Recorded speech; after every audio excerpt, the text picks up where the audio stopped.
Avatar 3 has finally been released, and as expected, it immediately became one of the most discussed films of the year. But this time, the conversation feels different. Along with the usual hype surrounding James Cameron's franchise, more and more critics are calling this film the weakest entry so far. So the question is simple: is Avatar 3 actually a disappointment?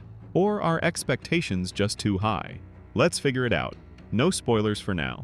Later, we'll also talk about where the franchise seems to be heading next. To understand the reaction to Avatar 3, we need to be honest about one thing. Avatar has never been known for complicated plots. From the very first film, it was a straightforward story about choice, responsibility, and belonging, told inside an incredibly detailed world. Many people compared it to familiar stories, and Cameron never really argued with that.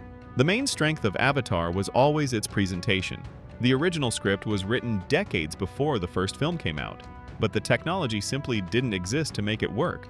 Only after advances in motion capture and CGI did the project become possible. That's why the first Avatar felt revolutionary, not because of the story, but because of how it looked and felt. The massive success of the first film gave Cameron almost unlimited freedom for the sequels. But that success also created a problem. When Avatar 2 arrived many years later, it was visually impressive, especially the underwater scenes. However, some viewers already felt that the story wasn't moving forward fast enough. Avatar 3 continues this trend. Visually, it's still one of the most expensive and detailed films ever made. But this time, the lack of a strong sense of progression is harder to ignore. That's one of the main reasons critics reacted more coldly. Let's get this out of the way. Avatar 3 looks great. The environments, new creatures, and action scenes are all done at an extremely high technical level. But unlike the first film, and even the second, there's no major visual breakthrough here. The quality is consistent, but the wow effect isn't as strong as before. Some people even describe parts of Pandora as slightly artificial or overly polished. That criticism isn't entirely fair, but it does highlight an important point. The audience has gotten used to this level of spectacle.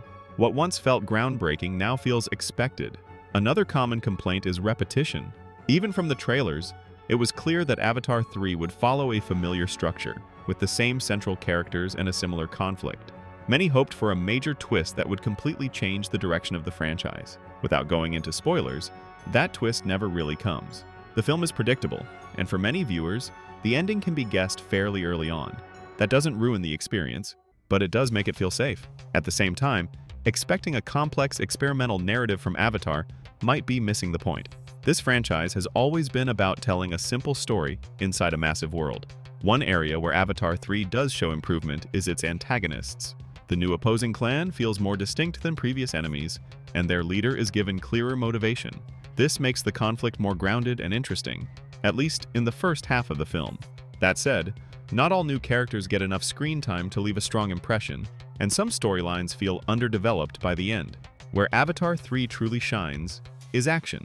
The battles are larger, more chaotic, and more varied than before. There's a clear effort to make the action feel more immersive, with dynamic camera angles and a stronger sense of physical presence. You can feel where the budget went. These sequences are intense, well-staged, and clearly designed for the big screen. This is one of the main reasons the film still works as a theatrical experience. So, is Avatar 3 a failure? Not at all.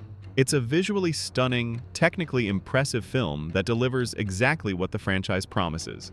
The problem isn't quality, it's familiarity. For some viewers, Avatar 3 feels like a natural continuation.